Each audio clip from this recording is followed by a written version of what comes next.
Is it time for Steve Sarkisian to give up play calling? We're talking about it on today's episode of Locked On Longhorns. Intro.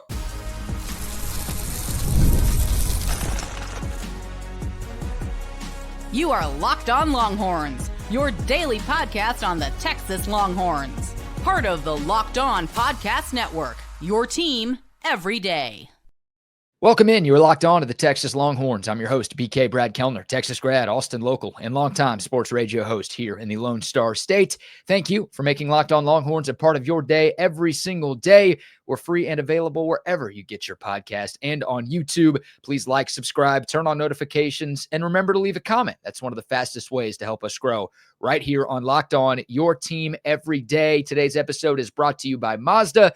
Just like there's more to every player, more dedication, more attention to detail, there's more to a Mazda vehicle. Stay tuned later in the episode for highlights in this week's Moving the Game Forward. Mazda, move and be moved. We've got a couple of position battles that are brewing for the Longhorns, and also the 4 freshmen that I'm most excited to see over these next 3 weeks. That's all coming up. But first, a question that some Longhorn fans had going into last weekend's game against Ohio State. It's now a question that even more have following Texas's abysmal offensive showing against the Buckeyes in Columbus. Is it time for Coach Sark to give up play calling? Those who say the answer to that is yes can make some pretty compelling arguments. I mean, look at the last couple of games that Texas has played, both losses to Ohio State. There were some serious offensive struggles. You felt like the Longhorns defense did enough to give Texas a chance to win, but unfortunately the offense in big spots couldn't come through and deliver. And we've seen that a lot in big games that Texas has played over the last couple of years, whether it's playoff losses or losses to some top teams in the regular season. That's an argument right there. But I think the most compelling argument that those who are in favor of Steve Sarkisian hiring somebody else to call the offensive plays, take a look at Ohio State. Ryan Day, the Buckeyes head coach, was also the Bucs offensive coordinator for the first 5 years of his tenure. And Ohio State won a bunch of games. They had a ton of success. They made it to a couple of college football playoffs. They even played for a national championship. But the biggest knock on Ryan Day was that he couldn't win the big one. Well, last offseason, Ryan Day delegates the responsibility of play calling over to new offensive coordinator Chip Kelly. What happens? Ohio State wins the national championship. And honestly, Texas was the only team that came even close to beating them in the playoff. This is year 5 for Steve Sarkisian. Remember, Ryan Day was the play caller for 5 years before he hired somebody else to do it. It worked out pretty well for OSU. And then the not winning big games thing that I just talked about. Steve Sarkisian is now 1-6 against top 5 opponents as the head coach of the Texas Longhorns. He's lost 5 in a row. Obviously, the last 2 going up against Ryan Day's squad. Another argument in favor of Steve Sarkisian hiring an offensive play caller. It is harder to be a college football coach than it's ever been. Don't get me wrong. It's never been easy. But now these coaches are getting pulled in different directions constantly.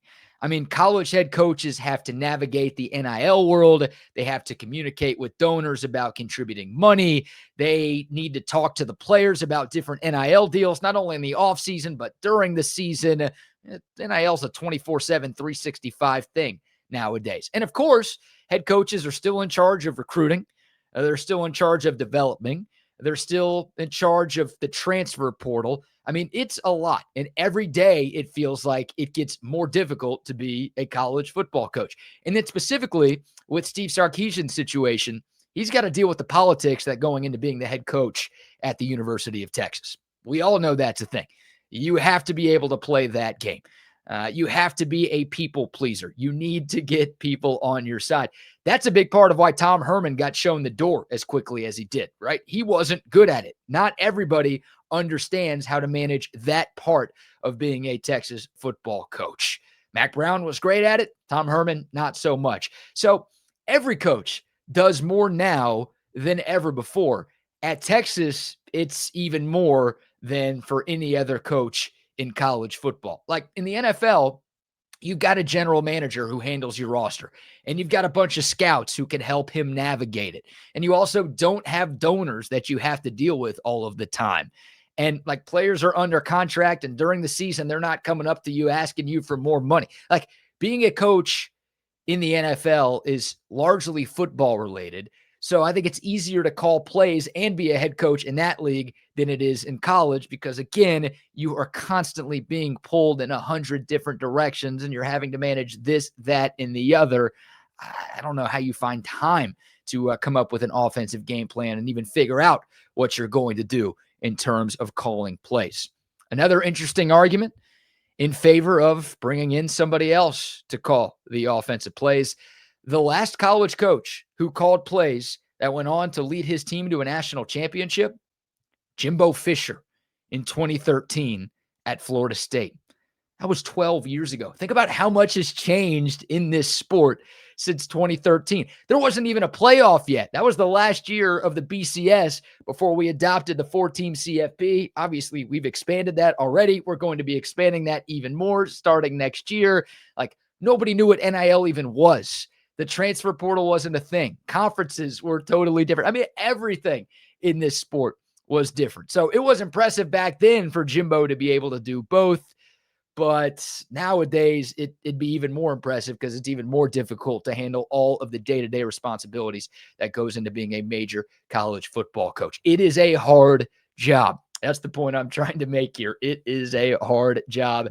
Maybe delegating responsibility can make things a little easier. Being just the CEO of the Texas football program and letting other people handle some things for you can allow you to focus on some things that maybe have been holding your program back over the last couple of years. Now, here's where I stand.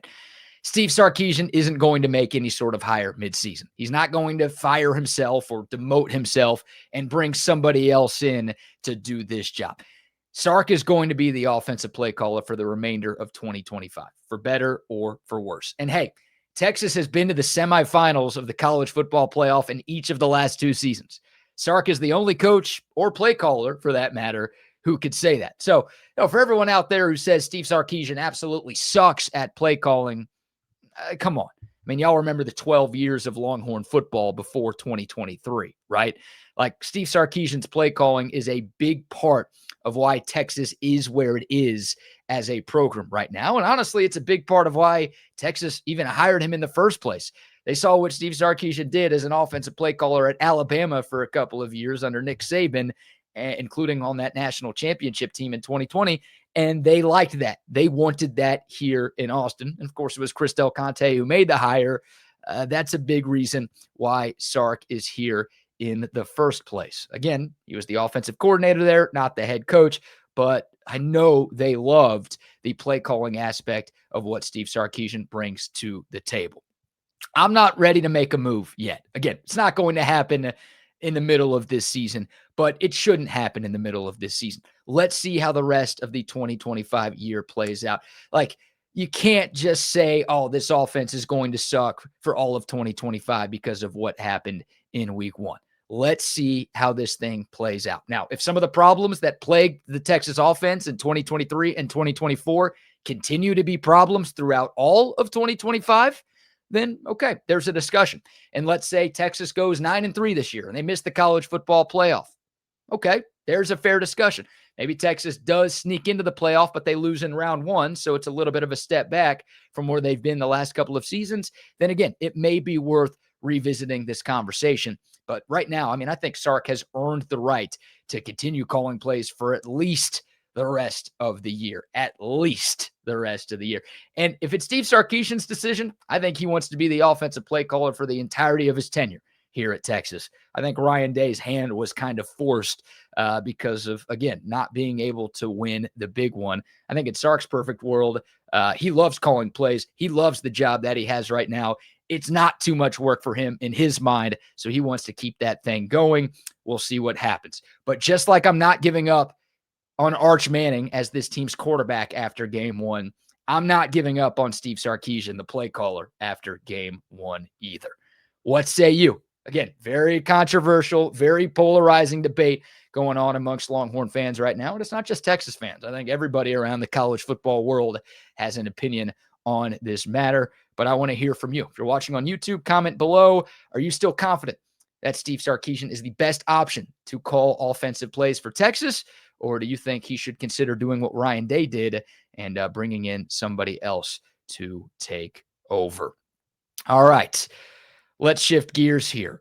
Couple of position battles brewing on the Texas roster. Usually we talk about this stuff in training camp, but there are a few that have bled over into the season that I'm very interested to watch unfold this weekend and really over these next 3 games before Texas gets into SEC play. We will talk about them up next right here on Locked On Longhorns.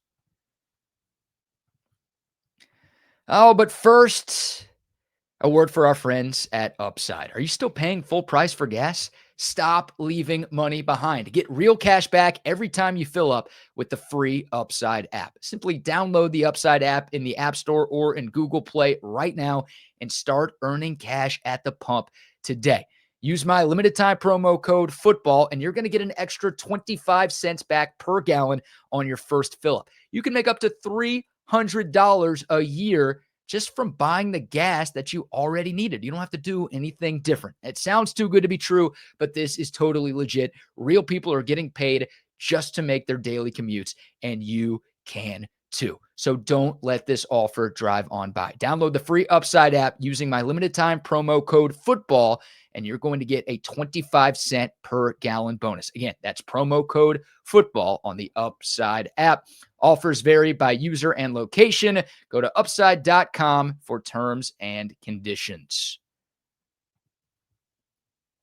And also a shout out to our friends at Mazda. This is Mazda's Moving the Game Forward, brought to you by those who believe it's not just about playing the game, it's about redefining it. Because these moments do more than win, they push what's possible. They remind us to go that extra yard, shift into that extra gear, and keep moving the game forward. The play last week, the Parker Livingston touchdown grab. I know it was a Longhorn loss, but what a throw from Arch Manning. What a grab from Parker Livingston. His first career Longhorn touchdown to get Texas on the board and back into the game in the second half in Columbus. That was great to see. Again, even though it was in a losing effort, the excitement level is sky high for Parker Livingston, and that was a great moment for him. And that's what keeps fans and players alike moving forward, always chasing that next great moment. Can't wait to see Parker Livingston's next great one.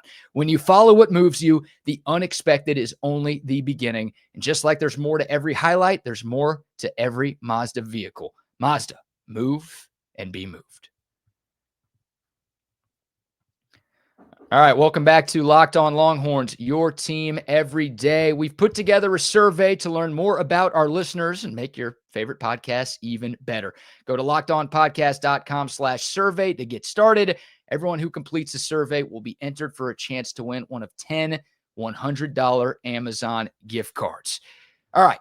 Position battles. We may have ourselves a couple of position battles brewing on this Texas roster. Normally, this kind of talk happens during training camp and really throughout the offseason, but every so often, these competitions can bleed into the regular season.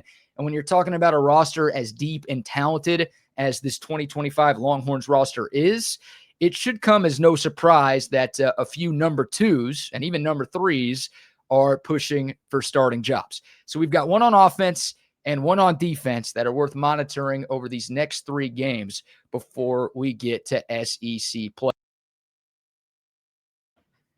We've got one on offense and one on defense once again. We will start on the offensive side of the ball at right tackle. Overall, the Texas offensive line held up really well against Ohio State. Like, that was undoubtedly my biggest concern for the Longhorns going into the game, and I thought they played well enough for Texas to win. Honestly, they exceeded my expectations going up against that Ohio State defense. But Brandon Baker, in his first career start at right tackle, struggled a little bit. He was the weakest link up front for Texas. And unfortunately, he was noticed for the wrong reasons. He had a couple of false start penalties, the only 2 false starts that the Texas offensive line had all game long. And you look at the Longhorns' last offensive play of the game, 4th and 5 at midfield, Texas down by a touchdown in the last 2 minutes.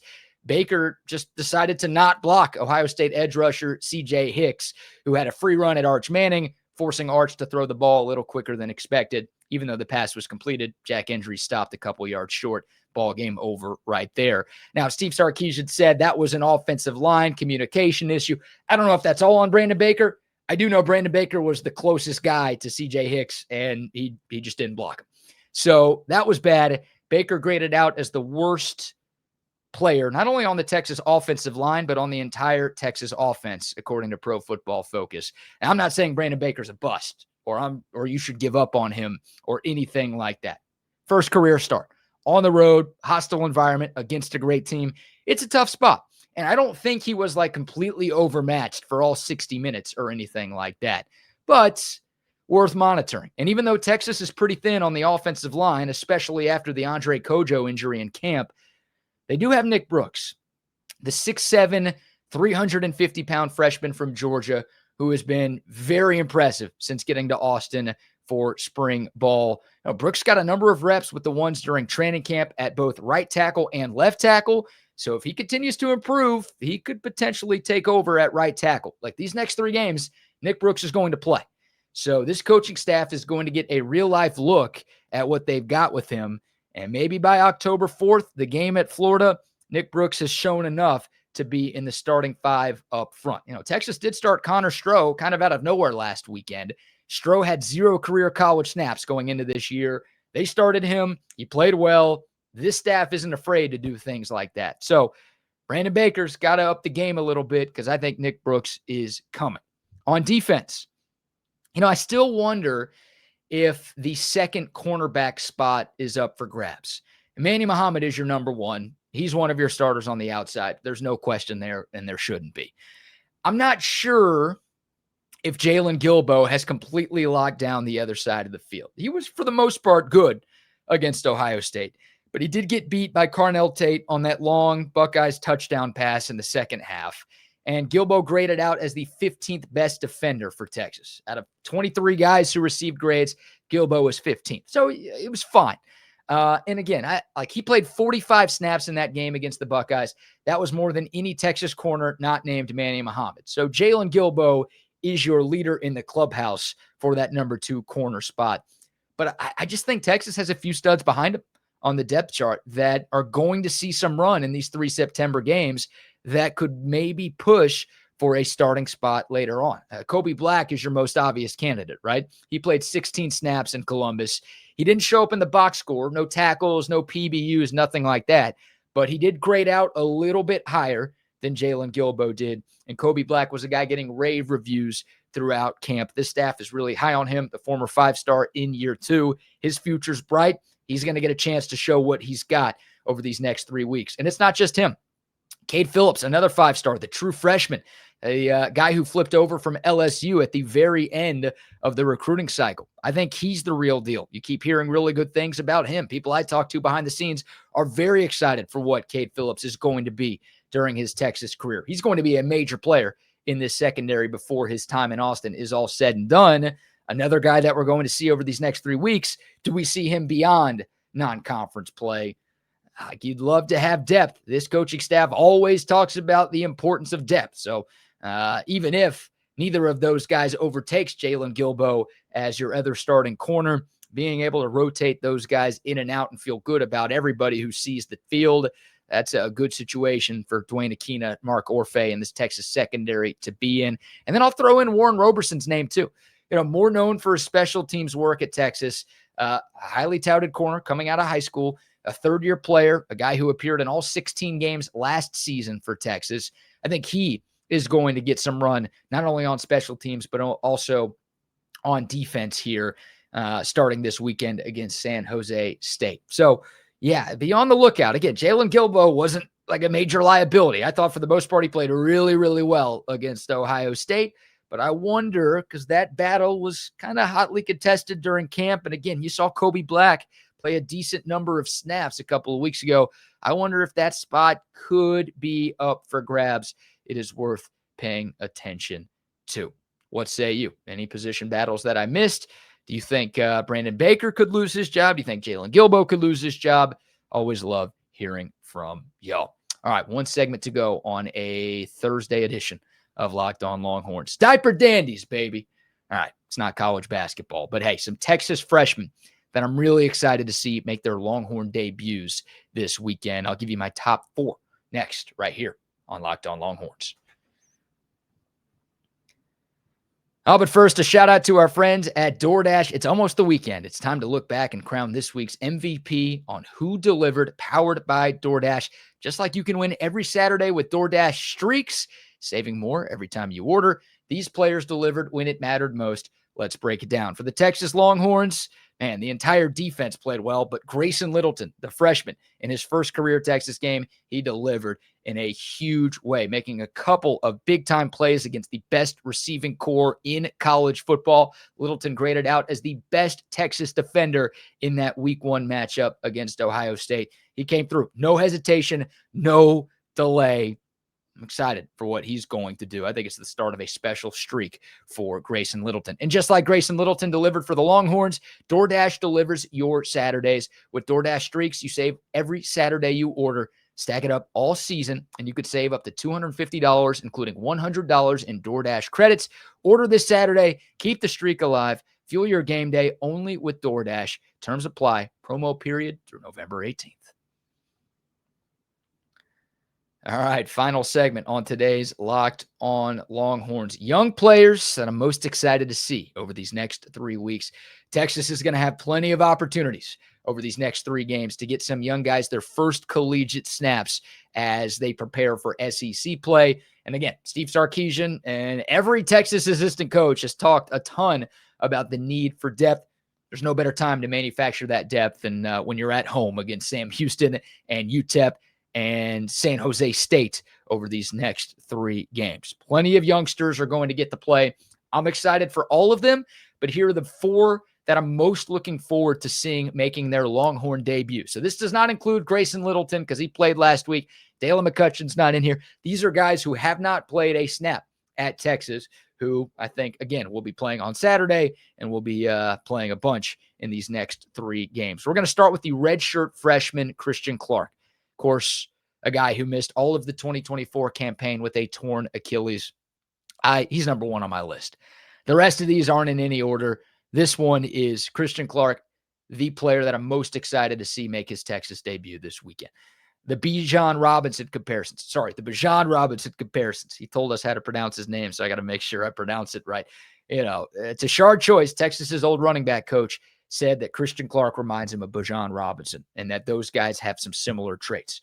We all know how good Bijan was at Texas. We all see how good he is every Sunday with the Atlanta Falcons. If Christian Clark is like 70% of that, we got something special on our hands.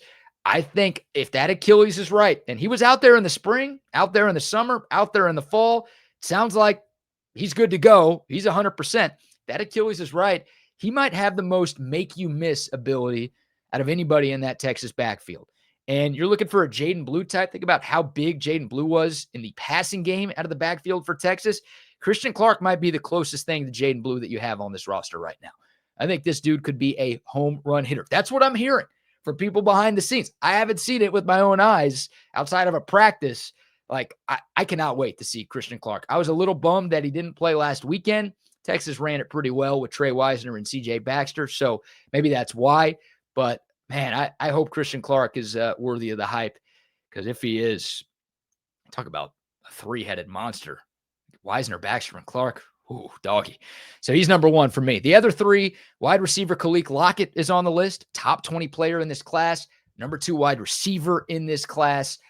Emmett Mosley the 5th. Steve Sarkisian told us earlier today that he's still limited in practice. And he said if we do see him on Saturday, it's going to be in a very limited role.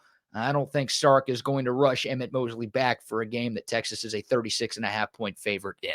So I think Texas will still be a little bit shorthanded at wide receiver. Obviously, Wingo, Moore, and Livingston, those are your top 3, but other guys are going to play. Khalil Lockett is one of those other guys who's going to play. I think Dalen McCutcheon is obviously the number 1 freshman receiver right now because he's the guy who played against Ohio State. But I think Khalil Lockett is number 2. And again, 5-star, super highly touted recruit, 6'2", track speed.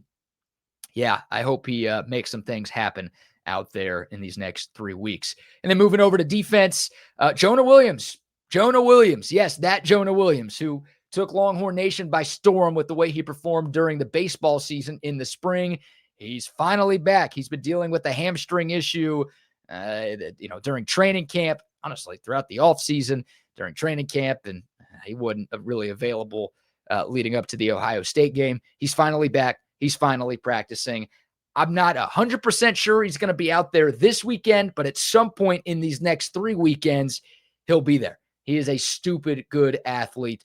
Obviously, Texas is loaded at safety, but Jonah Williams is the type of talent to where he's going to force his way onto the field. But I think special teams, more so than anything, is where you'll see Jonah Williams get his first bit of run as a Texas football player.